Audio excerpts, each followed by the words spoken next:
Саламатсыздарбы урматтуу кыргыз элим.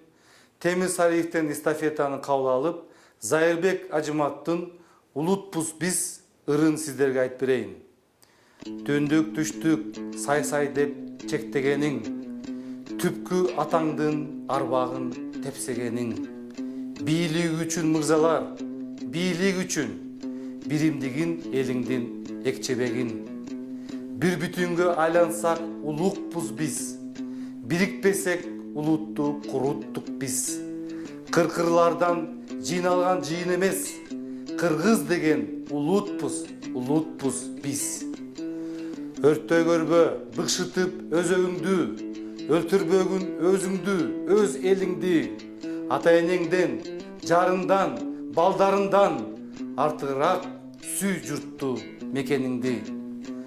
Өксүбөсүн бир бооруң, жатындашың, өлүң көксөп эч бир ок атылбасын. Кыргызстандын жеринде сакта Кудай, кыргыз каны эми эч чачылбасын. Зобололуу уул кызың чыган болсун, зор биримдик биз үчүн курал болсун. Кокту колот сай-сайга бөлүнбөгүн, кыргыз деген бир гана уран болсун. Мен эстафетаны кезегин Кыргыз Республикасынын президенттик кызматына талапкер Талатбек Масадыковго узатам. Чоң рахмат.